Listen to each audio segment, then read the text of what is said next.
Hoy se realizó una nueva audiencia por el golpe de Estado que el expresidente Pedro Castillo intentó llevar adelante el 7 de diciembre del 2022, pero que fue mal ejecutado, ¿no? Y que fue desoído por las Fuerzas Armadas y por la Policía Nacional.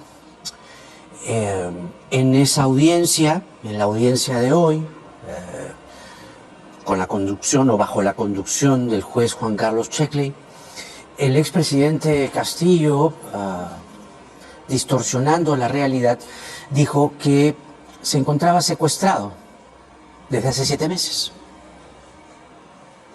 Hoy en día, hoy nos estamos dando cuenta de que cuando queremos tener derecho a la defensa, no, es impertinente, no se la puede dar, no existe Estado de Derecho. Por eso es que el día de hoy pido al señor juez de que el sustento que ha hecho mi defensa es un derecho constitucional. Como es un derecho constitucional, también el hecho de que estoy el día de acá 7 meses secuestrado, que hasta el día de hoy no tengo derecho a tener una comunicación con mis hijos y con mis padres y con mi familia. Puede quitarme la libertad, pero no puede quitarme el derecho a comunicarme. Hay una tortura a mi familia, a mi hija menor, a mis hijos, a mis padres que son ancianos. Por eso el pueblo es testigo de lo que hoy en día se han construido colaboradores eficaces, que hoy me estoy convenciendo cada vez más, esta alianza, la Fiscalía con los medios de comunicación. Hoy sé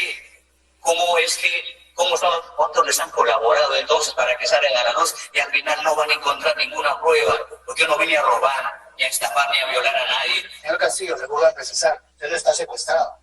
Hay una orden judicial por la que usted está con una prisión preventiva. El juez Juan Carlos Checkley le dijo lo que está ocurriendo en realidad, que él está detenido bajo una prisión preventiva en el marco del proceso que se le sigue por el golpe de Estado. Y precisamente el abogado Eduardo Pachas, quien nos va a acompañar en unos instantes, pidió que testifiquen algunos congresistas que, a su decir, y hoy nos lo va a explicar seguramente en extenso, ya estaban con la antelación debida, intentando petardear, socavar el gobierno de Castillo.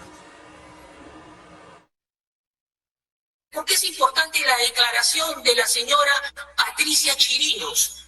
¿Por qué es importante la declaración de la señora Zoraida Ábalos y el señor Patricia Chirinos, Mari Carmen Alba, Marta Moyano? ¿Por qué?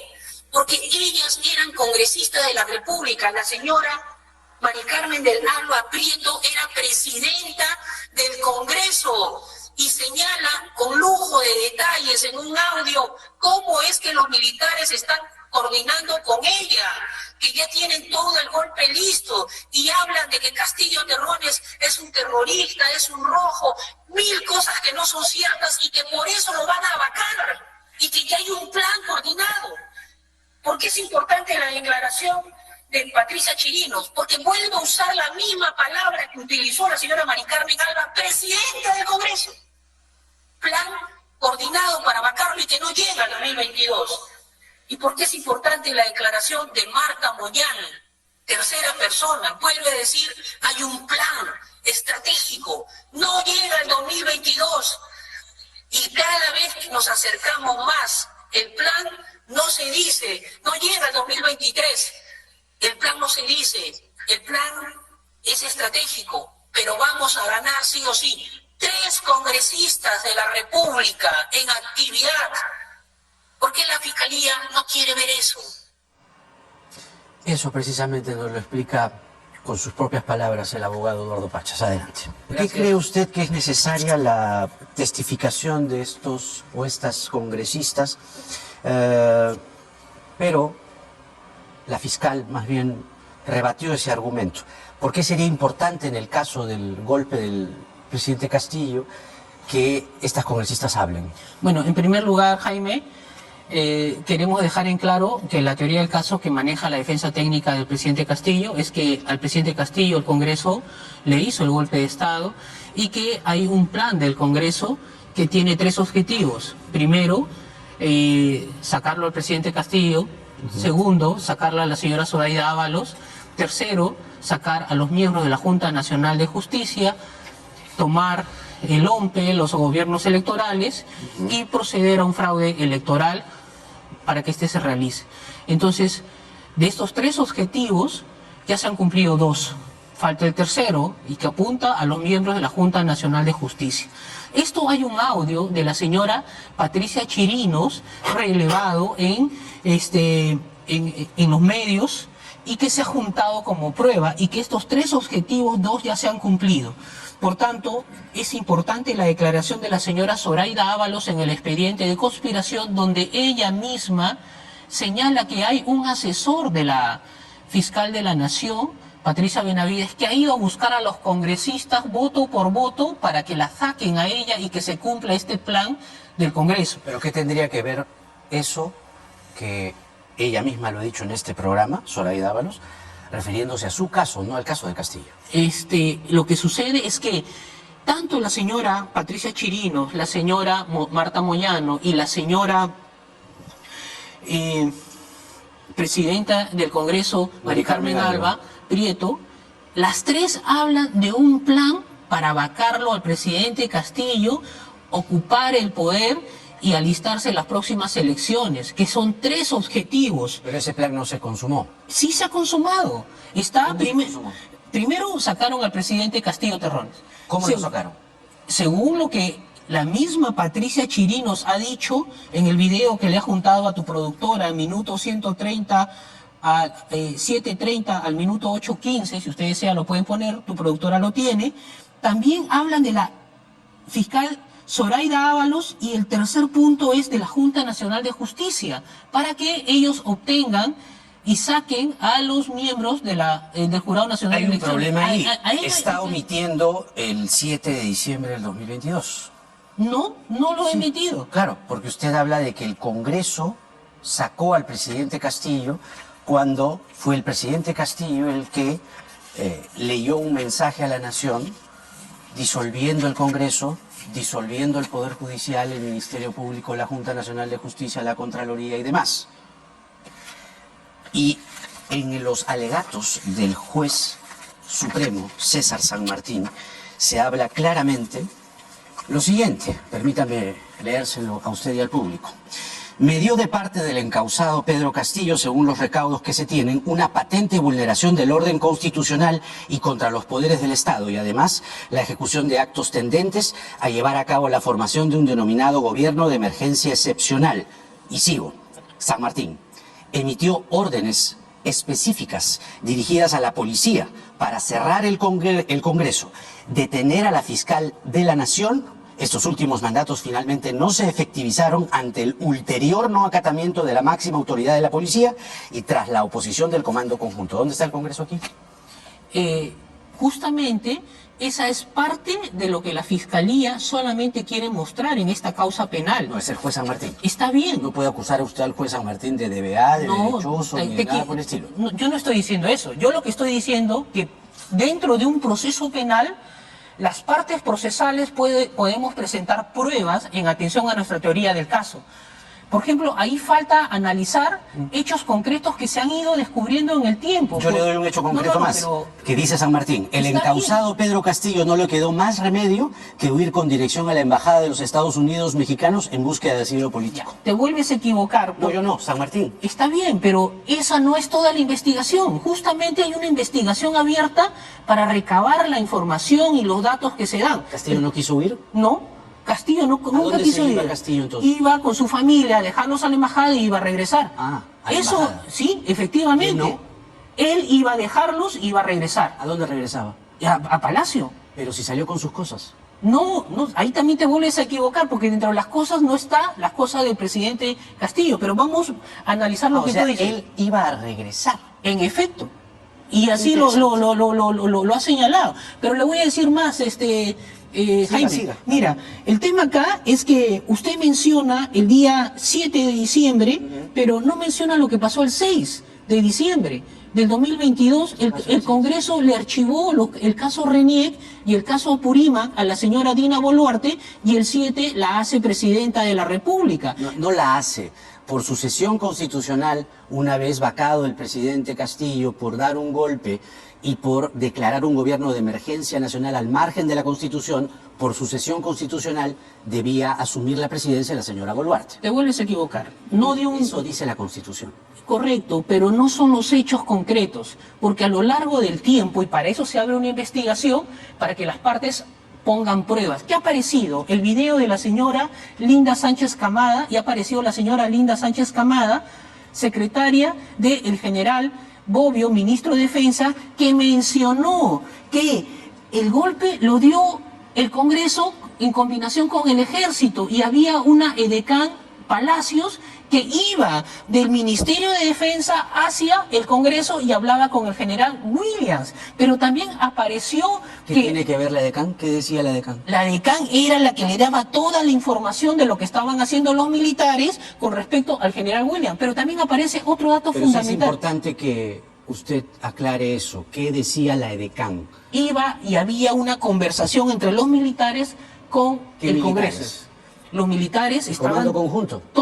estaban todos en el Ministerio de Defensa, Ajá. reunidos con el ministro Bobbio, y había una persona que no tenía ninguna participación ahí ni tenía por qué estar. ¿Quién? Era el general Chávez Cresta, que hoy es ministro de Defensa, y eso lo denuncia la señora Lina Sánchez Camada. Pero la señora también denuncia otro dato fundamental, que habían cortado la luz, que no había registro y de que personas que se podían registrar, quien habían llegado, y que el señor llega a las 6 de la mañana, se quedó todo el día y vio el tema del discurso. Pero Aquí hay algo más, ya que usted ha abonado hechos, yo le doy más hechos que abona el doctor San Martín. correcto. En vista del pronunciamiento público de Castillo, del incumplimiento de sus órdenes por la policía y de la huida, efectivos policiales lo capturaron en plena fuga, así lo dice San Martín, lo que obviamente constituye un caso de delito flagrante, cuya definición legal se encuentra en el artículo 259 del Código Procesal Penal, que usted debe saber muy bien. Y acá lo explica San Martín, propiamente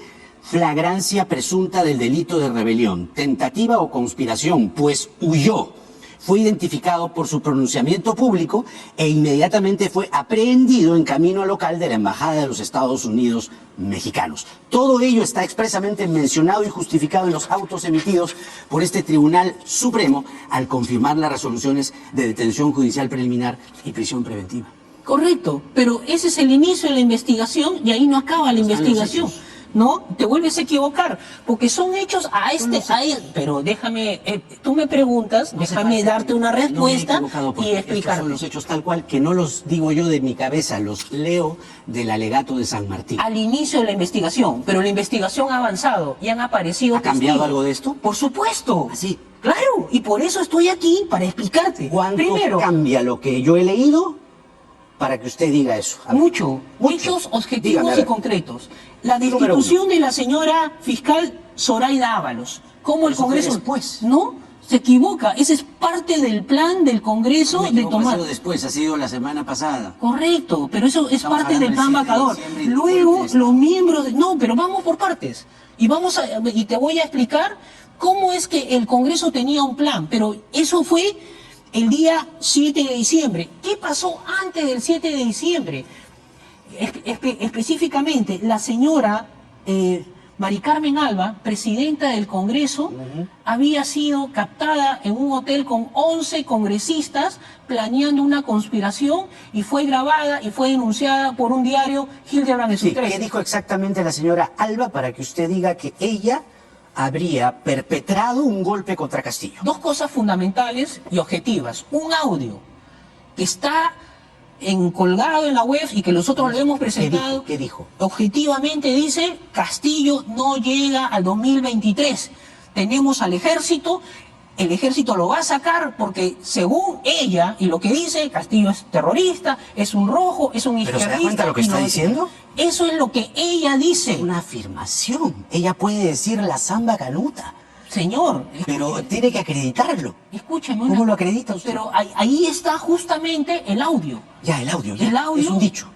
El audio, está la reunión con 11 congresistas, Sí, lo recuerdo, está, pero está ¿cómo lo acredita? la denuncia, están las fotos, la denuncia, está el... ¿Cómo acredita que esa afirmación se plasma en la realidad? Bueno, que vaya y declare la señora Ah, ya, eso es otra cosa. Mari Carmen Pero Alba, no, pero se no es, someta al no es que la contradictorio. declaración inmediatamente hace que haya producido la salida de Castillo, pues. Pero analicemos, esa es una prueba, falta otra. No es una prueba, perdónenme. Es A un ver. elemento. Es un No, elemento que bueno, usted quiere yo te- colocar. Yo te hablo como Porque abogado. es un dicho. Escúchame, yo te hablo como abogado, que hay un audio, que este audio debe ser transcrito, que debe ponerse un acta y que debe traerse la persona y que nos diga, muy bien, usted ha dicho estas palabras, ¿por qué las ha dicho? ¿Cómo las afirma? En esa reunión, ¿quiénes habían? Según Hildebrand de los 13, habían 11 congresistas. Entre ellos estaba el actual presidente, el señor William Zapata. Entonces, que nos dirá y nos analizará, pero eso no solamente queda ahí. Hay el audio de la señora Patricia Chirinos, congresista de la República, que fue a un medio de comunicación y dijo textualmente: Castillo no llega al 2023, el plan está perfectamente planificado y acabado. Y luego hay otro audio que dice, hay 3 objetivos. Pedro Castillo sacarlo a la señora fiscal Zoraida Ábalos y sacar a los miembros de la Junta Nacional de Justicia para tomar el OMPE, y ahora vemos al señor Salas Arenas, que es amenazado de muerte. Hay una pequeña Pero- diferencia entre lo que usted, permítame, está Pero afirmando. falta una tercera prueba, pues. Déjame terminar. A ver, ¿cuál es la tercera prueba? La declaración de la señora Marta Moñano, congresista de la República, que dijo que el plan para vacarlo Castillo era evidente, que no llega al O 2023. sea, lo mismo que Patricia Chirinos. Pero hablan de un plan. Un plan, ya. Un plan que Yo le voy a decir era del una cosa. Congreso. Y eso fue Me antes parece del 7 de diciembre. que no hay parecido entre los casos de Ábalos, Salas, Corbeto con Castillo. ¿Sabe por qué?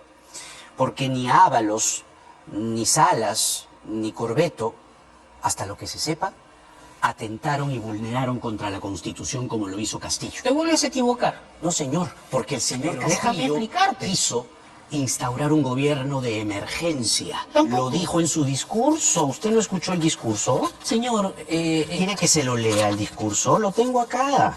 Por lo que, en atención al reclamo ciudadano a lo largo y ancho del país, tomamos la decisión de establecer un gobierno de excepción, orientado a restablecer el Estado de Derecho y la democracia, cuyo efecto se dictan las siguientes medidas: disolver temporalmente el Congreso de la República e instaurar el gobierno de emergencia excepcional. Mi querido señor, eso vulnera directamente al artículo 46 de la Constitución y usted lo sabe perfectamente como abogado. ya, vamos a los hechos. Esos son los hechos. No, pero también hay otros datos que también hay que analizarlos, porque no se analiza un hecho, sino se analiza todo en conjunto. Yo le he Para mostrado eso- un hecho Ya, un hecho, yo te muestro otro. La declaración contra de... la democracia. Te vuelves a equivocar. ¿Por qué? Porque el presidente Castillo Eso dice sabía y conocía que el ejército no estaba en ese plan vacador. Se vuelve a equivocar. ¿Y por qué? Porque hubo una reunión el día 7 de diciembre a las 6 de la mañana. Y en esa reunión ya había una conspiración. Y esa reunión la señora Sánchez Camada vuelve a señalar. En ese documento que usted lo lee, no está la declaración de Sánchez Camada, no está la declaración de General Canales, no aparece la Y Edecán estaba Palacios. toda la intención de Castillo, porque aquí dice el ministro del Interior Huerta Olivas, después de que Castillo lee el mensaje en TV Perú, el ministro del Interior Huerta Olivas se comunicó con el comandante general de la Policía Nacional, general Raúl Enrique Alfaro, estos son hechos, ¿ah? Por una llamada a través de WhatsApp, le dijo que se encontraba en Palacio y que le iba a pasar con el presidente Castillo.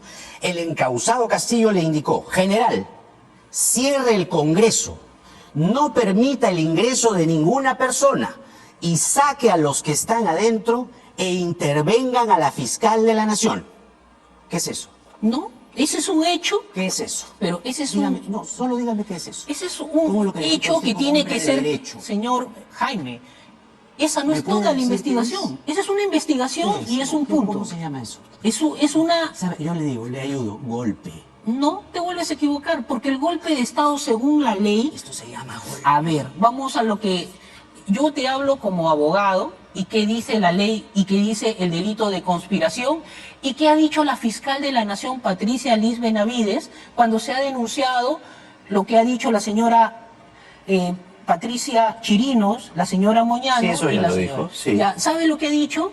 Que no puede haber conspiración porque no hay el lanzamiento en armas, porque no hay una arma utilizada. Entonces, vamos a lo que dice el Código Penal, qué cosa es el delito de rebelión y qué cosa es el delito de conspiración. General, dentro de un cierre marco. el Congreso. ¿Qué es eso? Señor, pero vamos a lo que dice la ley. ¿Qué cosa es el si no tiene ¿Qué es esto? Y si no Cierre el tiene las Congreso, ¿qué armas, cosa no es? tiene. Pero, Jaime, Dígamelo más, le cuesta mucho decírmelo. Jaime, esa no es toda la El investigación. comandante general de la policía... No, pero es parte de la investigación. No. No rehuya la pregunta. Y te estoy contestando. Cuando un presidente de la República le exige a un comandante general de la policía decir que no permita el ingreso a nadie, general, cierre el Congreso, no permita el ingreso de ninguna persona y saque a los que están adentro e intervengan a la fiscal de la Nación, ¿eso cómo se llama? Ya, mire. Golpe. No, te vuelves a equivocar. Golpe. Pero, Jaime, ¿tú estás afirmando o estás preguntándome? Yo te digo una cosa. Flagrancia. Tampoco, pues, Jaime, no es así. Déjame ¿Qué es? ¿Cómo es entonces? En primer lugar, las investigaciones dirán si realmente esa llamada existió y si realmente ¿No Castillo existió la dijo. llamada? Es que se investigue. Es que se ¿Usted levante no le ha el secreto. preguntado a Castillo? Se está investigando eso. Se está investigando. Hay una. Tan difícil es preguntarle si usted lo tiene al costado, decirle, Pedro, ¿qué fue?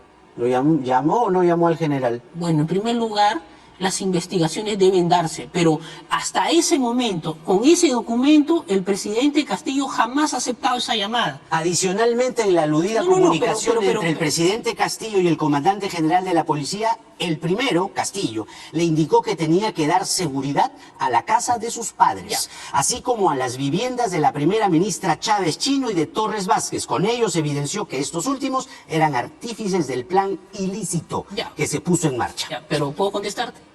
¿Te puedo Dígame contestar? usted, pues. Ya, te contesto, Jaime. No me diga que las investigaciones y tal. Pero, Jaime, el tema es muy simple. A ver. ¿Eso lo ha dicho el presidente Castillo? No lo ha dicho. Lo dice el juez San Martín. Lo puede decir el juez San Martín porque comienza una investigación y la No lo investigación dice tiene Patricia un plazo. Chirinos, no lo dice Marta Moyano. Eso no es el dicho del presidente. El presidente jamás ha aceptado ese tema de la llamada y tampoco le han tomado su Ya miente el declaración. juez San Martín. Señor, lo que pasa es que la investigación tiene que tener actos de corroboración y esa llamada no ha sido corroborada.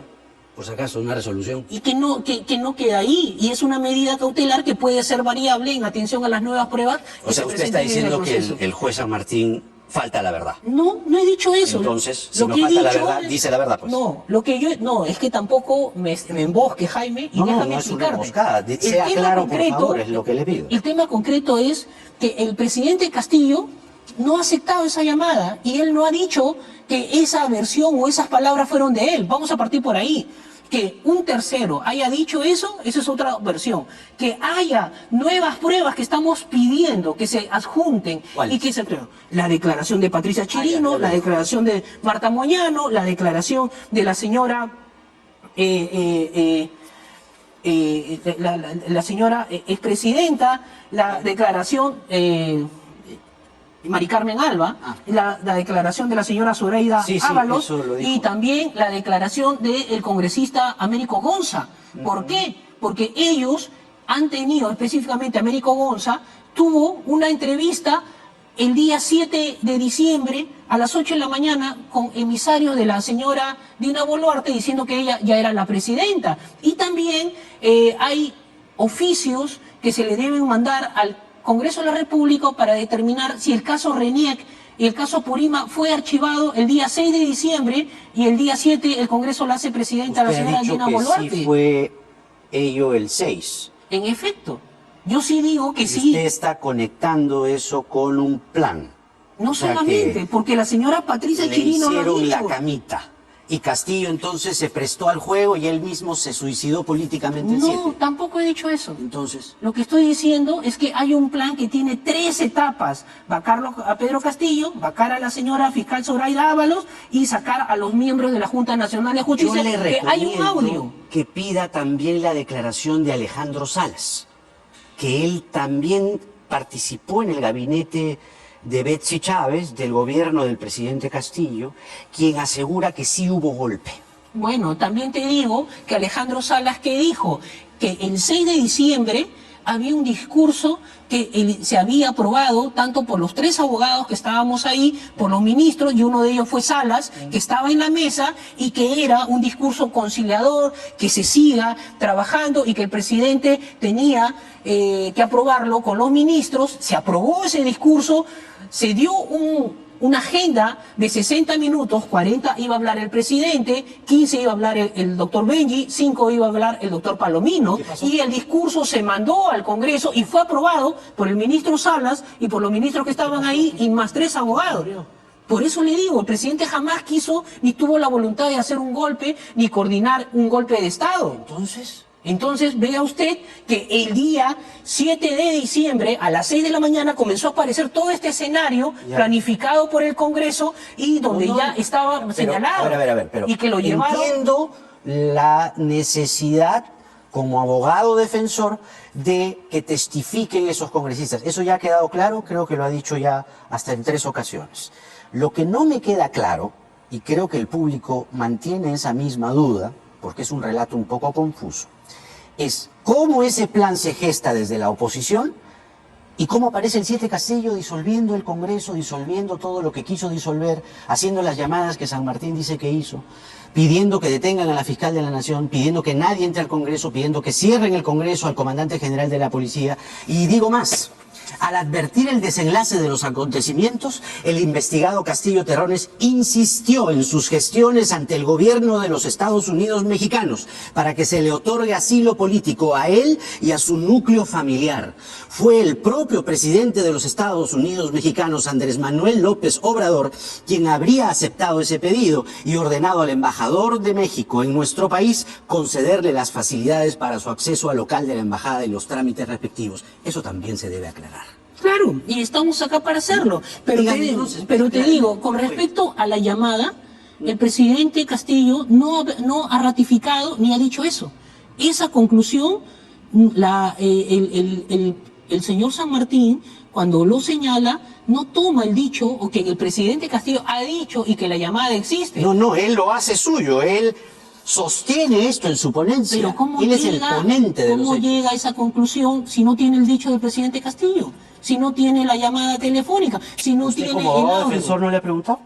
Pero es que yo voy a lo que tú me dices ahí. A ver, en esa lectura que tú haces del muy respetable doctor César San Martín, es muy respetable, ¿no? Ahí dice Si que fueron las palabras del presidente Castillo. Ser muy respetable no va a ser tan ligero de decir cualquier cosa. Pero escúchame. Usted mismo lo dice. Mira, cuando uno tiene una conclusión, tiene variables. La primera variable es, ¿el presidente Castillo ha aceptado esa llamada? La respuesta es que no.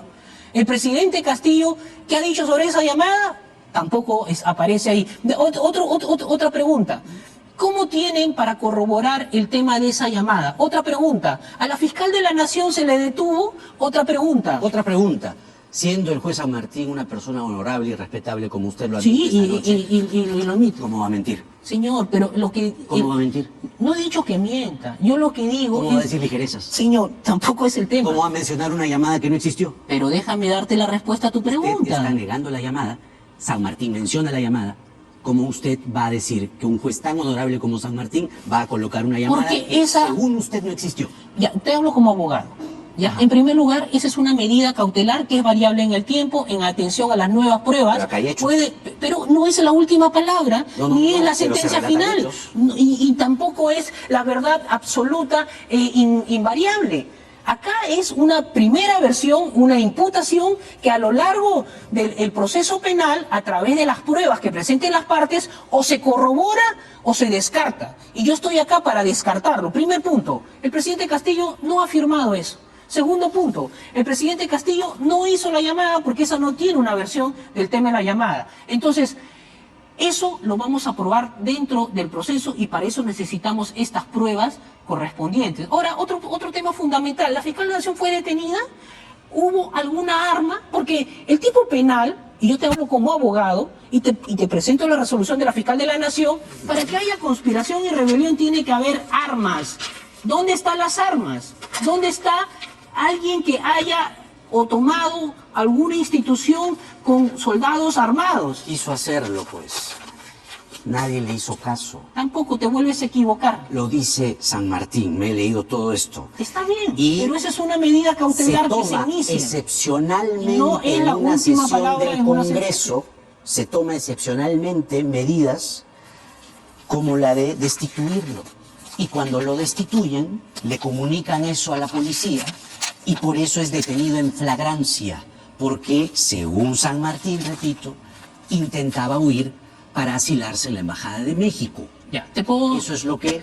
Ya, se ¿me estás dice aquí. preguntando o me estás afirmando? Usted me ha hecho una aseveración y yo se la estoy completando. Ya, yo te- Entonces usted puede seguir completando. Ya, Y te yo la respondo. puedo seguir completando Ya, te también. respondo y te digo, no es así. Y te vuelves a equivocar. Esa es una medida cautelar de prisión preventiva, variable en el tiempo, en la línea de que las nuevas pruebas pueden corroborar o pueden descartar. Entonces, la destitución en el Congreso. ¿Acaso ha existido una moción escrita con 26 congresistas que haya seguido el debido proceso y se haya llegado a 104 votos para no votar? No. La Ese es un- excepcionalidad de la situación era patente. El expresidente en esos momentos, cuando se reanudó la sesión del Congreso en horas de la tarde de ese día, ya estaba detenido y se requería decisiones urgentes para la continuación y normalización del régimen constitucional. Lo flagrante de los hechos punibles en cuestión y la ruptura del orden constitucional imponía, como no podía ser de otro modo, declarar con prontitud e irremediablemente la vacancia presidencial de quien ya se había colocado definitivamente al margen de la Constitución. Así se hizo con una votación calificada de 101 votos, muy superior a los 2/3 fijados por la Constitución. Te vuelves a equivocar y te voy a decir Y por qué. dale. Bueno, déjame explicarte. Mira, en primer lugar, el día 7 de diciembre del 2022 se dice que hubo una flagrancia y se saca la resolución 01 del Congreso. Esa lo declara vacante al presidente por un tema de incapacidad moral. Nunca se llegaron a los 104 votos. Y esa vacancia express, según el artículo 84.a, letra E del reglamento del Congreso, menciona que cuando hay una vacancia express tienen que ser 104 votos. Nunca existieron los 104 votos y siempre tiene que ponerse a disposición al presidente del Demandaba Congreso. una decisión rápida para autorizar el proceso penal contra el encausado Pedro Castillo. Pues, Usted está mintiendo. Más aún si pero la vamos conducta a en la ley. cuestión importó un abierto desconocimiento de la Constitución y el Estado democrático. Decisión que determinaba la imposibilidad de aplicar en toda su extensión el artículo 89 de la Constitución, el artículo 89 del reglamento del Congreso, lo que usted está diciendo. Entonces no mienta, pues, No. abogado Pachas, A con ver. todo respeto. A ver, vamos Se por... está equivocando usted No, ahora. no me estoy equivocando. Te voy a decir por qué. Mira, ahí solamente hablan de la resolución del Congreso del 7 de diciembre, que declara la incapacidad moral. ¿Cuándo sale la resolución del Congreso que habilita para que le abran causa penal al presidente? No sale el 7 de diciembre, sale el 12 de diciembre, el domingo. Entonces, el domingo ya no había flagrancia, inclusive había una detención preliminar. Y ese día, domingo 12 de diciembre, tampoco se le hizo Acá el está. antejuicio. La decisión Pero del vamos más Congreso allá. era necesaria, pues no había El otras 7 de medidas diciembre. igualmente eficaces. 12. Por los riesgos de alejamiento del imputado del país y el hecho que el plazo de la detención judicial preliminar estaba por vencerse para habilitar el proceso penal y luego garantizar la ulterior efectividad del mismo. Acá está. Ya, ahora también hay Esa otra. es una maña que se está No, usando. no. Está todo bien A explicadito ver, aquí. pero- Yo le recomiendo que lo relea a San Martín nuevamente porque lo dice clarito. Mire, escúcheme, don Jaime. Doctor Pachas, Don Jaime, no ya es tenemos correcto. que ir terminando. Ya, te voy a decir una cosa. Fueron 3 momentos. La resolución del 7 de diciembre, la del 12 de diciembre y Correcto. hay otro escenario donde lo procesan y le hacen el antejuicio a la señora Bexy Chávez, al señor Willy Sánchez y al señor Roberto Sánchez y Willy Huertas. En esa que le hacen el antejuicio, lo ponen a Castillo como testigo del imputado Castillo. Eso no existe en la ley. Por tanto, hubieron 3 momentos y solamente la urgencia y la flagrancia se da el 7 de diciembre. El 12 de diciembre ya no había flagrancia y estaba con detención preliminar y tampoco le hicieron el antejuicio político. Y eso también... No era necesario, es lo que dice. ¿Cómo que no era necesario si ya no había flagrancia? Urgencia de la situación. ¿Urgencia de qué? Si ya la flagrancia se perdió. El 7 de diciembre había flagrancia. Es un foro político. En fin, tenemos que terminar. Pero déjame terminar Ya hemos tomado 30 minutos, está la señora Virginia Bafigo ahí. Le agradezco mucho. Vamos a tener tiempo de conversar en otro momento. El abogado Eduardo Pachas con nosotros a propósito del golpe de Pedro Castillo, y el caso todavía se sigue discutiendo en el sistema de justicia. Bueno, nosotros señalamos que el golpe lo hizo el Congreso, el señor Pedro Castillo, y que hay 3 escenarios: atacar a Pedro Castillo, atacar a la señora Zoila Ábalos y atacar a los miembros de la Junta Nacional. Gracias, ya lo hemos escuchado. Le agradecemos mucho. Les decía el abogado Eduardo Pachas con nosotros. Vamos a hacer la pausa a esta hora y regresamos, ya lo adelanté, con Virginia Bafigo. Ella ha sido presidenta de Salud a propósito de la controversial y muy reñida designación de la ex ministra Rosa Gutiérrez, en un momento además en el que Salud está en la mira. Hola Jaime, buenas noches. Le agradecemos muchas mucho por estar aquí. La pregunta es inevitable, se cae de madura. ¿Cuál es su opinión sobre la designación de la señora Rosa Gutiérrez, habiendo sido ella ministra de Salud, con un paso muy cuestionable por ese portafolio, cuando el dengue tomó su peor o registró su peor momento?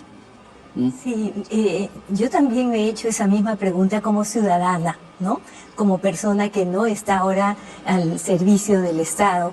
Y creo que en esas situaciones, después de una experiencia un tanto traumática, uno debería tomarse su tiempo para reflexionar, para asimilar todo lo que ha pasado y definitivamente aprender porque de hecho algunas cosas se pueden mejorar.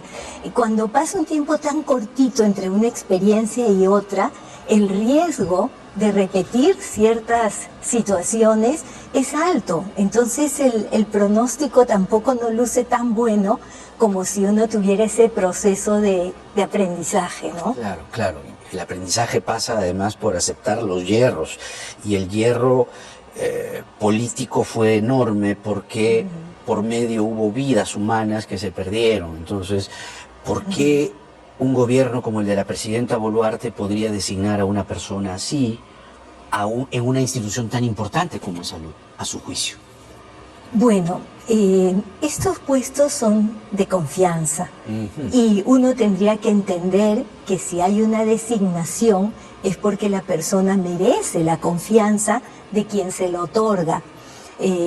Quisiéramos estar en la cabeza o en los zapatos de quien toma la decisión, pero lo cierto es que estamos frente a un hecho, a una realidad que a esta hora ya tiene más de 24 horas de instalada, y ciertamente lo que hay que analizar es cuál es la raíz de esta crisis para saber si es que se puede, si va a poder superarla, ¿no?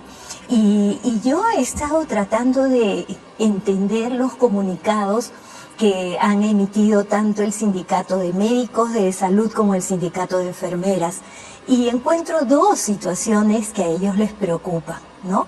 Por un lado, hablan de cierta falta de idoneidad e incompetencia en el cargo, y por otro lado, también una falta de capacidad de aceptar los hierros precisamente y de dar cuenta frente al Congreso qué pasó, en dónde falló y si es que ha habido un propósito de enmienda. Encuentro que esas son las 2 raíces. Al final del día todo es falta de confianza. Es una crisis de confianza en esta funcionaria designada. Y cuando hay crisis de esta naturaleza, digamos que se tienen que adoptar medidas muy rápido y muy efectivas. El tema es si la persona está en la capacidad para obrar ágilmente e inteligentemente. Parte de la inteligencia no solamente es el raciocinio, sino también la emoción. Entonces, no permitir que le gane la emoción para poder poner paños fríos y intentar recuperar la confianza perdida. Me tomo la licencia de interpretar esta última respuesta suya con la palabra confianza, que creo que es medular en sus argumentos, porque si hay una crisis de confianza en la designación de la señora Rosa Gutiérrez, creo que es bastante elocuente, porque ella nunca explicó ante el Congreso qué fue lo que pasó con el dengue y los muertos que produjo esa enfermedad. Y si la designación de la señora Rosa Gutiérrez es una designación por confianza del gobierno hacia ella, es que el gobierno, permítame la licencia, le está dando la espalda a la población o a un sector importante de la población. Si hay un rehusamiento de la confianza hacia la señora Gutiérrez y el gobierno le da la confianza a la señora Gutiérrez, es que algo está mal. Permítame escuchar y escuchemos al ministro de Trabajo, Fernando Varela, que ha defendido la designación de la señora Gutiérrez de esta manera. Al final tuvimos que tomar una decisión y pesó en esta decisión la experiencia que tiene la doctora Rosa Gutiérrez. Nuestra lectura es distinta. Ella no fue censurada en primer lugar, tuvo que renunciar. Efectivamente hubo un problema en la política del dengue, que también tiene lecturas distintas, pero Rosa Gutiérrez es una gestora profesional, más allá de la lectura que se le da al dengue. Nosotros nos quedamos con la experiencia que tiene la doctora Rosa Gutiérrez como ministra de Salud, porque lo que requiere hoy en salud es una decisión inmediata de hacer los cambios más efectivos posibles. Pero yo considero que la doctora Rosa Gutiérrez es una profesional técnica capaz, y yo les invito a esperar con paciencia y acompañemos todos juntos, la comunidad, la sociedad civil, los sindicatos y nosotros, a ir evaluando el cambio que va a significar el cambio de liderazgo en salud. Yo soy el ministro de Trabajo y Promoción del Empleo y yo soy el que he propuesto a la doctora Rosa Gutiérrez como titular de salud. Ministro. ¿Es posible hacer una lectura más allá del dengue? ¿Pedir paciencia cuando hubo muertos? Indudablemente la línea argumental del ministro es consecuente con el contexto que vive, un contexto de un gobierno un tanto frágil, digamos. Entonces tiene que hacer la defensa de la persona al margen de las importantes circunstancias que mediaron. Pero yo quería volver al tema de cómo se podría vislumbrar una salida, porque el ministro está ratificando la confianza, ¿no es cierto? Sus palabras lo dicen claramente. Entonces, por ese lado, ella está amparada.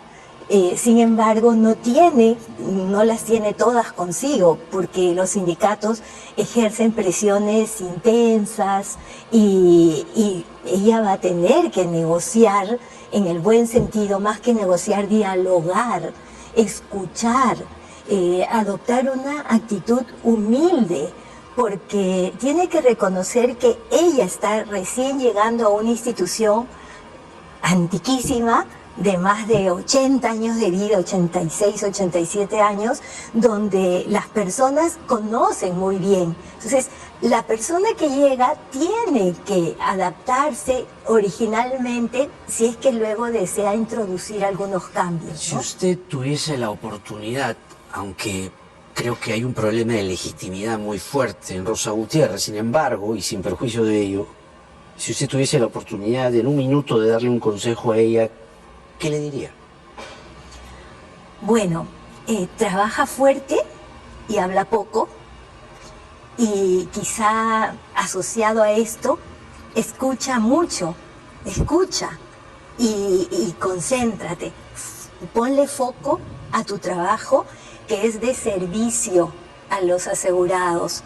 Es curioso porque si hasta ahora ella ha recibido la confianza del ministro y de la señora presidenta, va a tener que recabar la confianza del verdadero mandante, y el mandante en salud es el asegurado, y sus representantes también, que están, digamos, bajo la forma de sindicatos, asociaciones, etcétera. Entonces, su óptica tiene que cambiar. Ya no es más la ministra que puede regir un sector casi de manera omnipotente, porque la diferencia es grandísima. En el Seguro Social hay un consejo directivo Entonces uno mira al presidente como ejecutivo, pero también es presidente de un consejo directivo que es la máxima autoridad de la institución. Entonces tiene que hilar muy fino para poder conducir adecuadamente el consejo directivo, pero también interactuar adecuadamente con los sindicatos. Los congresistas o un grupo de ellos también han levantado la voz, además de los sindicatos, pidiendo la dimisión o que el Ejecutivo repiense bien esta designación a través de un texto que podemos poner en la pantalla. En efecto, ahí está.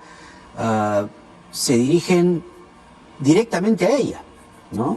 Señora Rosa o doctora Rosa Gutiérrez, presidenta ejecutiva de Salud, me dijo nuevamente a usted para pedirle su renuncia al cargo de presidenta ejecutiva de Salud. No recuerdo haber visto algo así tan pronto, Directo. ¿no? Tan directo. Luego de su desafortunado paso por el MINSA resulta inaceptable esta nueva designación. El texto es duro, ¿eh? Más allá de reflejar torpeza política por parte del gobierno, esta decisión genera justificada desconfianza y preocupación en la ciudadanía al anteponer intereses individuales a la salud y la vida de los asegurados. ¡Wow! Igualmente cuestionable es su aceptación del cargo. Un acto irresponsable y desmemoriado, desconectado de la realidad y propio de quien ambiciona el poder sin cuestionar su idoneidad para ejercerlo. Hoy nos sorprende la manera cómo se aferró al cargo de ministra de Estado. Desde el Congreso no podemos dejar de reaccionar con firmeza ante semejante atropello a la salud pública. Esta vez mi pedido no viene en solitario, viene respaldado por el malestar y la indignación de colegas congresistas de distintas bancadas que ya sopesan las acciones de control político correspondientes. Si usted aprecia la incomprensible confianza que la presidenta, el premier y el ministro de Trabajo depositan en usted, puede ahorrarles a ellos y al país una nueva crisis política haciendo un gesto de desprendimiento y sensatez. Esto es firmado por Edgar Malagatrillo, Kelly Portalatino, que ha sido ministra de Salud, Diego Bazán. Pero esto sale del despacho de Edgar Malagatrillo. Por cierto, un texto duro, bien escrito además, muy firme, sólido. No veía un texto así desde el Congreso, con una calidad argumentativa muy bien puesta. Bien estructurado. Bien estructurado. Sí. Creo que es un texto para felicitar. Sí. Pero duro, ¿no? Sí, debe ser un golpe anímico bien importante para la persona que lo recibe y seguramente la llamará también a reflexión. Después de una comunicación de esta naturaleza, las personas no quedan impasibles, así lo aparenten, tiene que estar en su interior meditando y reflexionando. Ahora, pudiera ser que en esta confrontación permanente entre Ejecutivo y Legislativo, definitivamente el partido se toma por el Ejecutivo, dependiendo del Ministerio de Trabajo, ¿no? Usted dijo algo hace un momento que me dejó pensando y es que para ver el asunto de salud había que ir a la raíz de esta crisis. ¿Es posible eso? ¿Cuál sería la raíz de esta crisis? Bueno, yo me refería a la crisis personal de la presidenta ejecutiva, en tanto un tema de desconfianza por los factores que hemos comentado, ¿no? Sin embargo, se dice que su llegada no hace sino acentuar la desconfianza que de por sí ya se tiene sobre los funcionarios gubernamentales que han estado a cargo de salud a raíz de todos estos sucesos que conocemos, ¿no? De las compras millonarias, etcétera. Claro. Entonces es como que una gota que derrama el vaso, ¿no? Claro, porque tenemos un pago de 41 millones de soles que Salud hizo a Ionia Technology Corporation, en el que está comprometido precisamente Aurelio Orellana, quien fue el predecesor de la señora Gutiérrez. Casos así en Salud se han visto a veces cada tanto, ¿no?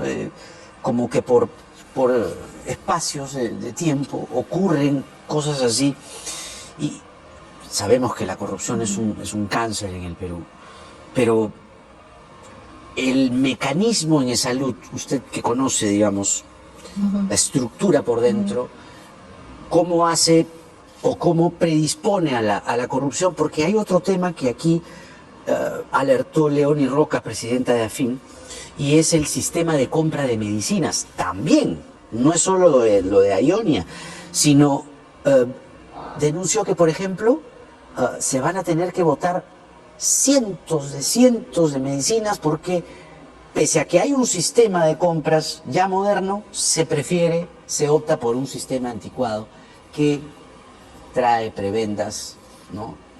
Poco felices, ¿no? Para el asegurado.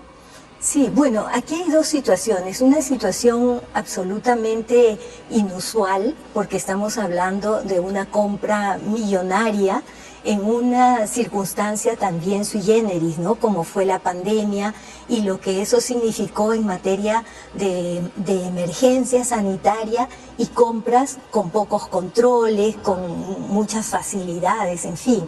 Entonces, lo que a mí me llama la atención de ese caso, por ejemplo, es la posibilidad del seguro de defenderse. Porque el seguro tiene un buen staff de abogados, tiene una gerencia central de asesoría jurídica que, si bien es cierto, no tiene un procurador, pero sí tiene personal que hace las funciones de defensa de la seguridad social y podían haber interpuesto alguna medida para no cumplir con el laudo arbitral. No tenía que cumplirse necesariamente. Entonces, ¿hasta qué punto se usaron todas esas posibilidades de defensa que tiene la institución? Bueno, parece que no se usaron porque se pagó inmediatamente, ¿no? Y eso no es habitual. Yo, de lo que recuerdo, no he visto un caso así en varios años atrás, ¿no? Ahora, con respecto al abastecimiento de medicamentos, sí hay una situación que tiene que ver con la programación de las compras. Y como es un tema bien técnico, pero lo importante es que los expertos sean también supervisados. Porque un elemento que propicia algún tipo de desviaciones es eso, como que el ojo del amo engorda el caballo, Pues, ¿no? eso le iba a decir, a veces el que debe supervisar no supervisa y ahí hay un, ¿no? Entonces, un claro, acuerdo. Entonces, si la oscuro. programación no está bien hecha, compra en exceso, injustificadamente. Como no se justifica el consumo, las medicinas se vencen, ¿no? Esa es también todo ese ciclo del suministro técnicamente no es tan complejo. El tema es que hay que tener las riendas bien firmes para que no se vaya de las manos. Virginia Río ha sido presidenta de Salud y ha estado con nosotros esta noche en uno de sus momentos más críticos, por cierto. Muchas gracias. Gracias, Estamos Jaime. agradecidos, Virginia, por tenerle aquí. Encantada, buenas noches. Buenas noches. Vamos a hacer la pausa y regresamos con el exministro de Comercio Exterior y Turismo, José Luis Silva Martinot, quien trae la voz de los empresarios preocupados, cómo no, y de los gremios también, por las marchas de la próxima semana y piden, cómo no, seguridad mínima que ellos consideran que no existe la suficiente, por lo que quienes las lideran anuncian en estas movilizaciones que están programadas para el día 19 de julio en adelante. ¿Qué tal? ¿Cómo le va, José Luis? Bienvenido. Buenas noches. Buenas noches. A ver, hay una evidente preocupación de grupos de empresarios por estas marchas, mal llamadas a mi juicio toma de Lima, porque creo que hay que verlas en su real dimensión. Sin embargo, y no menos preocupante es lo que piden, que es seguridad, pero también me gustaría abordar el asunto de las pérdidas eventuales que pueden suscitarse, dado que no solo en Lima, a nivel nacional ocurre que pobre de aquel tendero, pobre de aquel empresario que se le ocurra abrir su comercio, su tienda, su bodega ese día, porque van inmediatamente a la casa de él y le dicen cierra o te fregamos el negocio. ¿Hay algún estimado de lo que tiene que ver con las cifras? Empecemos por lo primero que dijiste, la toma de Lima. Cuando uno le pone el nombre de la toma de Lima es porque quiere hacer algo de manera violenta, como la toma de la Bastilla y 1000 otras tomas implica de alguna manera violencia para lograrlo. Entonces no es que haya una toma de Lima light o una toma de Lima sin una acción que implique romper vidrios, atentar contra la propiedad privada o pública. Ojalá que me equivoque y que pase suave. ¿Ya? ¿Qué es lo que ha pasado en oportunidades anteriores? Veamos el caso de uno de los sectores en los cuales estamos involucrados, que es el sector de restaurantes. A mí me ha tocado ser vocero de la Unión de Gremios de Restaurantes y de Gremios y Asociaciones de Restaurantes del Perú. Durante la pandemia quebraron más de 100.000 restaurantes, pero no quebraron por la pandemia en sí, sino fue por el presidente Vizcarra, el presidente Sagasti, que lo cerró. Salimos de la pandemia y dijimos, bueno, vamos a recuperarnos. Vino el tema de la violencia de Castillo, el tema de... No, fue una detrás de otra. Una de otra, pero es el tema del cierre y el no poder operar. Si no tienes ingresos, no puedes seguir adelante. El 85% de la población peruana está en un trabajo informal y gran parte de ellos son autoempleados y viven del día a día. Obviamente esa gente se va a ver terriblemente afectada si es que regresamos a lo que sucedió en diciembre, enero y febrero de este año. No tienen ingresos, ¿de qué viven? Yo creo que ya la gente está desencantado de estos cantos de sirena de gente vinculada al senderismo, al terrorismo, que está nuevamente promoviendo una toma de Lima. La tercera. Hay gente, digamos, que marcha naturalmente porque cree que debe haber un cambio de gobierno, un relevo de gobierno. Estimaciones de inteligencia hablan de una penetración de Sendero. No sé si todos los que marchan están vinculados a Sendero, yo creo que no. Yo tampoco. ¿No? Pero vayamos a la afectación de los empresarios, de todo nivel, pequeños, medianos y grandes empresarios. ¿Se ha logrado hacer una estimación de cuánto podrían perder por las marchas? Definitivamente, bueno, un monto exacto no podemos decir, pero grosso modo. Hoy en el Perú hay alrededor de 3 millones, 2.800.000 y pico empresas, empresarios. De esas, más del 99% son micro o pequeñas empresas. Son los que se ven más afectados. Una empresa grande simplemente dice, señores, 2, 3 días se van de vacaciones. El que menos se afecta. Así es. El grande es el que menos se afecta. Pero el micro, un restaurante donde el papá y la mamá atienden junto con el hijo y la hija, ¿ya? Estar 2, 3 días, 5 días cerrados implica 2, 3, 5 días no tener ingresos, ¿ya? Durante el mes de diciembre, enero y febrero llegó un momento en que los restaurantes no tenían insumos para utilizar. No había balones de gas para cocinar. Si no hay gas, no hay insumos, no hay restaurante. Estoy hablando de un sector que es clave para el Perú. Acabamos de ser reconocidos como el mejor restaurante del mundo. Perú ha sido reconocido como el primer destino gastronómico del mundo. Sin embargo, estas personas quieren destruir todo lo que se ha ganado en los últimos años.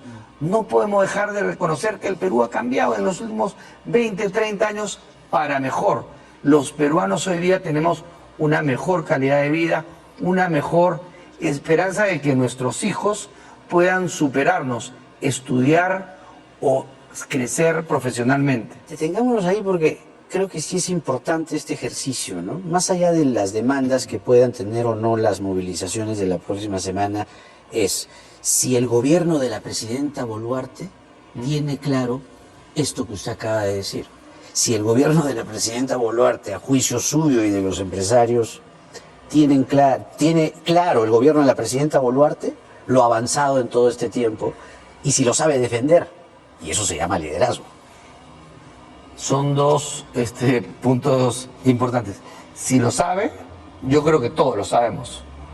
Si tiene liderazgo, lo va a demostrar en los siguientes días.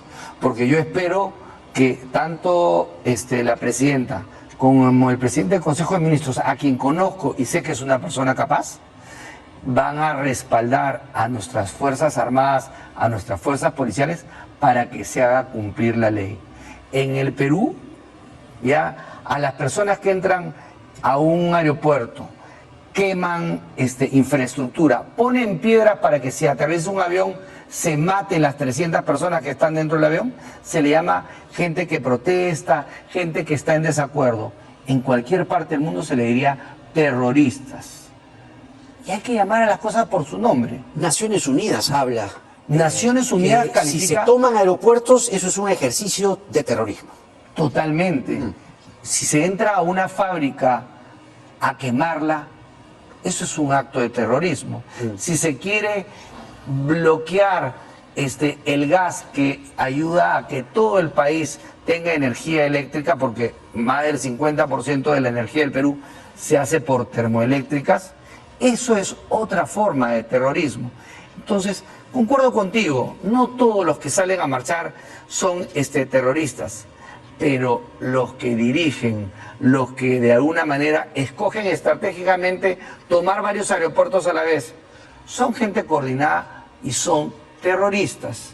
Lamentablemente hay gente inocente o gente que de repente no está al tanto correctamente de las cosas o no está suficientemente O que son instruida. penetrados, ¿no? O que son infiltrados, o que ¡pum!, se meten en la movilización y arman la violencia, ¿no? Eso es lo que normalmente hace gente capacitada dentro del Perú y fuera del Perú para generar caos. El Perú ha demostrado a lo largo de los últimos años cómo se puede crecer y mejorar. El Perú ha sido la estrella en América Latina. Cuando me tocó a mí ser ministro, Perú era el segundo país con mayor crecimiento en turismo. El segundo. Estábamos después de Myanmar. Crecíamos al triple de la velocidad del mundo. Ahora estamos de mejor que Venezuela. Es el único país que le ganamos. Y eso no es por culpa de este gobierno, porque hay que reconocer que en Mincetur hoy ya tenemos profesionales de primer nivel, no como el ministro Sánchez y la cantidad de otros individuos que puso de la misma calidad que él. Hoy tenemos un ministro, una viceministra en turismo que hay que sacarse el sombrero. Yo decía, no necesariamente que el gobierno sepa racionalmente, ¿no?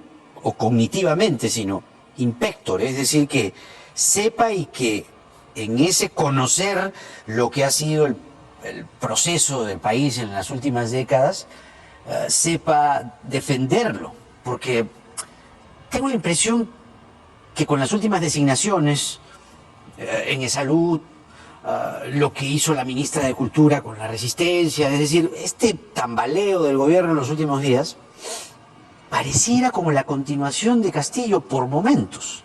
Momentos. Con todo respeto, no creo que sea una continuación de Castillo, creo que es todo lo contrario, porque Castillo tenía claro algo, era entrar a robar y a destruir al país. En cambio, tú ves con las designaciones, tal vez no de la presidenta de Salud, ya, pero con las designaciones de ministros, hay ministros muy buenos y profesionales con experiencia y con calidad. Lo que, de repente, puedo equivocarme, pero creo que la presidenta quiere caerle bien a todos. Se reúne con la Resistencia y también quiere estar bien con los caviares. Quiere estar con todo el mundo bien. Y al final, eso no es posible. El líder tiene que tomar una posición, la que cree que es mejor para el país. No importa si es para el lado izquierdo, si es para el lado derecho, pero la mejor decisión. Y si a alguien no le gusta, pues que compita en las próximas elecciones y que le gane. Pero el buen líder va hacia donde él cree que es el rumbo. Y consensuar, además, ¿no? Tener esa capacidad de consensuar. Ahora, ¿tiene la presidenta Boluarte y su gobierno la sostenibilidad para llegar hasta el 2026, entendiendo el contexto global, entendiendo la inflación, ¿no? Estamos en 6 puntos aproximadamente, los márgenes se movían normalmente en 3, la crisis global, es decir, y la inversión de fuera está bien tímida y bien ausente porque, recordemos, The Economist hace algún tiempo, no mucho, dijo que el Perú estaba ubicado, o el gobierno peruano estaba ubicado en una democracia híbrida, un pie en la democracia, un pie en el autoritarismo. Entonces, eso lo ven los inversionistas, todos los días leen The Economist, todos los días leen Bloomberg y dicen, aguanta. Entonces, no es que digan, vamos corriendo al Perú. Lo deberían hacer. Todos deberíamos propugnar de que eso ocurra. Entonces, vuelvo a insistir en eso.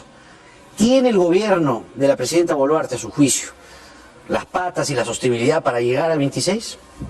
Creo que es obligación de todos los peruanos el darle la fortaleza y el soporte para que lleguen al 2026. Porque ya no importa si es la presidenta Dina Boluarte o quien estuviese en el puesto.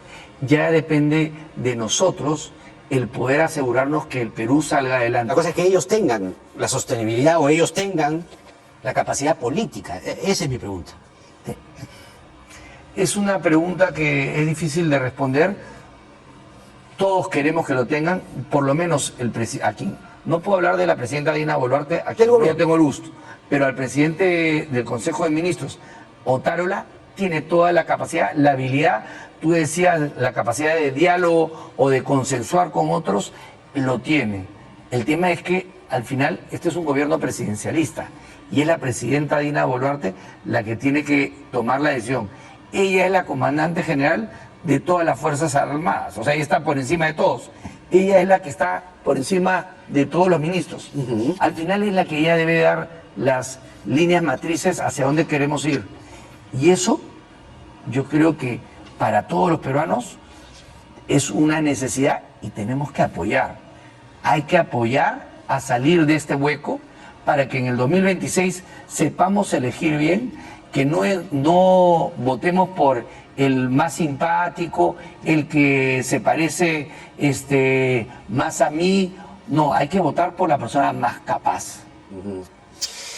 Cuando dicen más seguridad, en uno de los comunicados que he podido leer, exactamente qué es lo que solicitan. Entiendo que más policías, etcétera, etcétera, o estar en puntos estratégicos, pero ¿qué es lo que están demandando? Bueno, en esta comunicación específica entiendo que es seguridad en ese sentido, no como cuando Pedro Castillo, un inversionista, le dijo, necesitamos más seguridad, vamos a poner más policías. No, se refería a seguridad económica, seguridad política, seguridad social. Acá estamos hablando que para el día 19 o para los días previos y posteriores al 19 se deben de tomar las medidas correctas. Tenemos a un sistema de inteligencia nacional que funciona, tenemos gente en todas las regiones que pueden informar. Si los privados tenemos información de lo que está pasando en todo el Perú, obviamente el gobierno lo tiene en mucho mayor cantidad, porque mucha de la información que nos llega es justamente de la policía o de los servicios de inteligencia. Quizá eso está faltando, más inteligencia. Utilizar la inteligencia que se tiene. Eso pues. Así es. ¿No? La dirección de inteligencia me refiero, ¿no? Yo me refiero a las dos. Entonces va, tanto la dirección de inteligencia como IQ, digamos, inteligencia, ¿no? Así es. José Luis Silva Martinot ha sido ministro de Comercio Exterior y Turismo y ha estado con nosotros esta noche. Gracias. Gracias. Vamos a hacer la pausa y regresamos con el otro frente, el frente de la CGTP.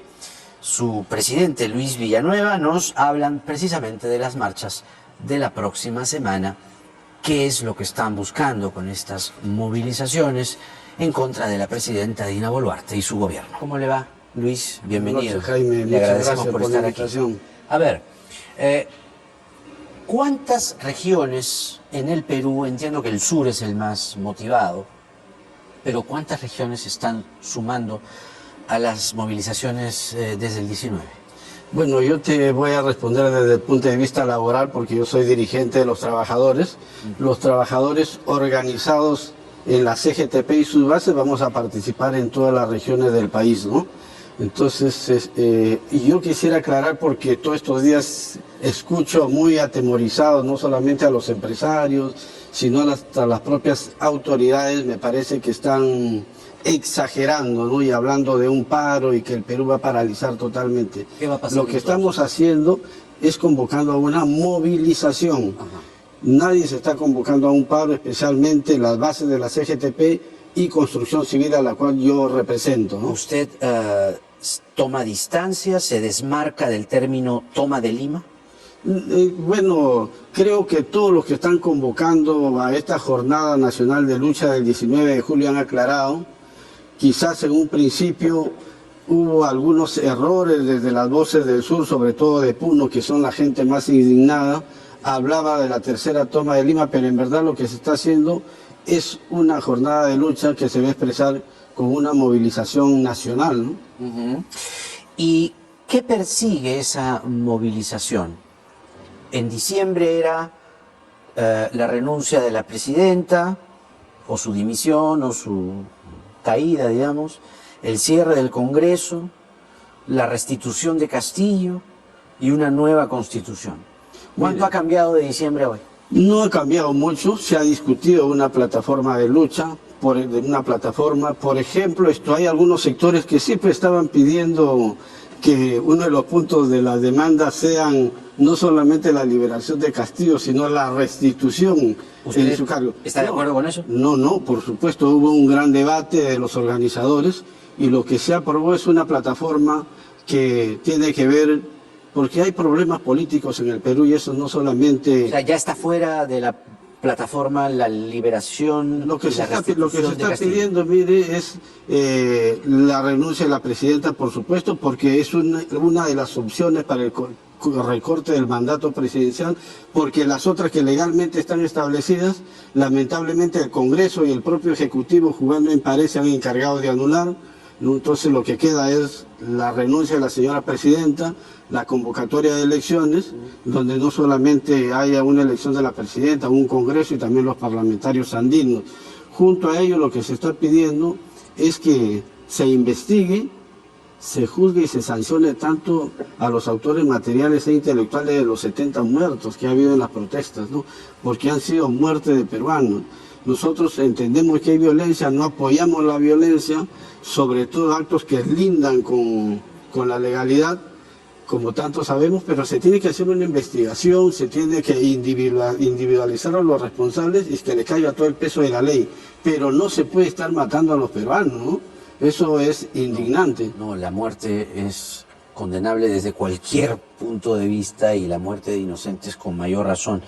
Pero al mismo tiempo, en otro orden de ideas, preocupaciones como las que expresa hace un momento el señor Silva en nombre de los empresarios. A mí me parece que hay un error. A mí me parece que hay un error. ¿Por qué?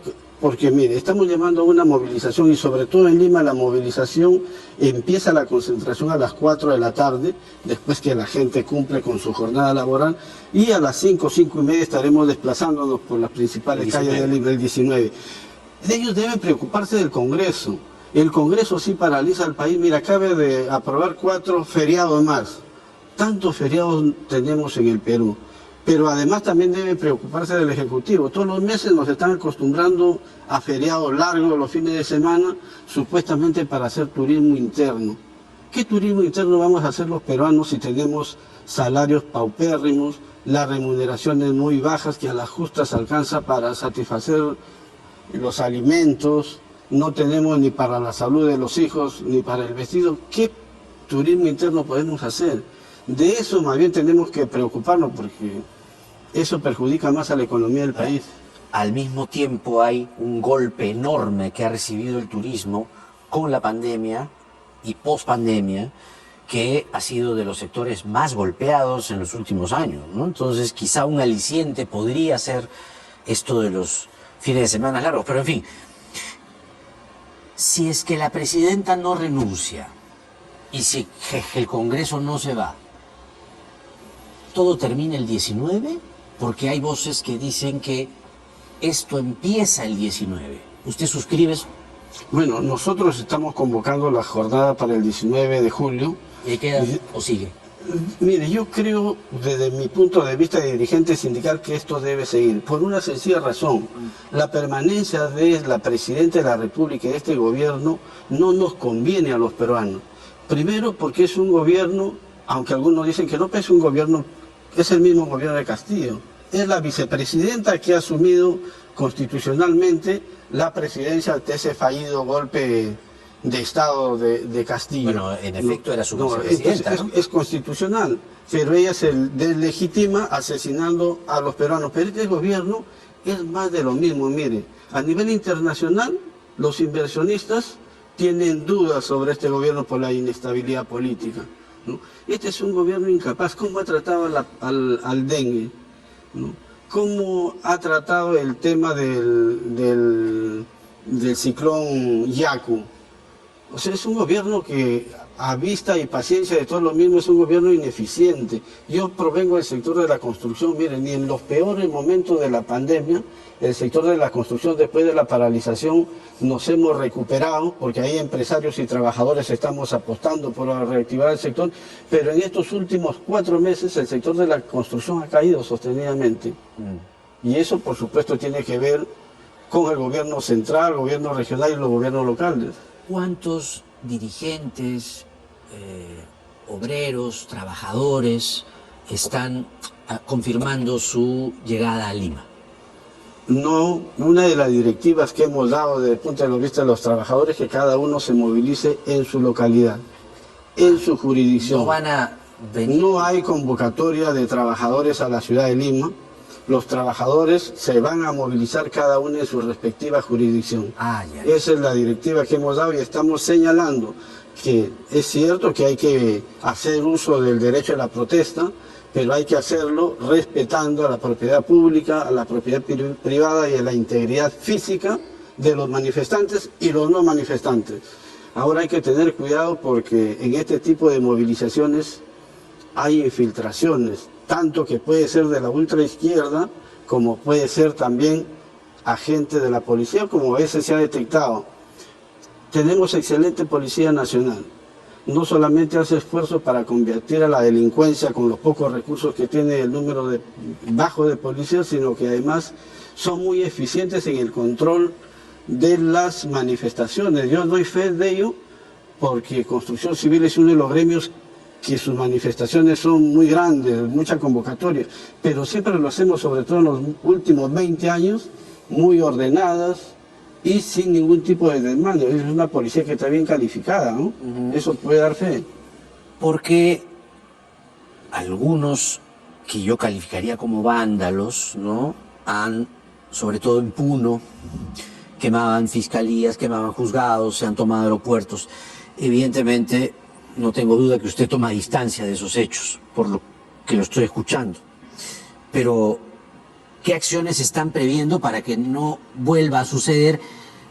Porque evidentemente, si ocurren esas cosas, la marcha finalmente o las movilizaciones quedan tildadas como visiblemente violentas, pues, ¿no? Entonces, claro, y si hay muertos, peor todavía. Ahí hay que señalar una gran diferencia. En diciembre, enero y febrero no había convocantes. Había una autoconvocatoria de la población por la discusión, los disgustos. Ahora hay gremios visibles, entre ellos la CGTP, la CUT, la Asamblea Nacional de los Pueblos, que son convocantes, y estamos organizando nuestra movilización. Nosotros tenemos lo que se llama un cuerpo de seguridad que cuidará pues lo pertinente. Y aquí sí hacemos un llamado nuevamente a todos los trabajadores que vamos a participar en las movilizaciones, que cuidemos el orden y también la Policía Nacional. Luis Villanueva, presidente de la CGTP, uno de los gremios que participará en la marcha de la próxima semana. Gracias. Muchas gracias por estar aquí.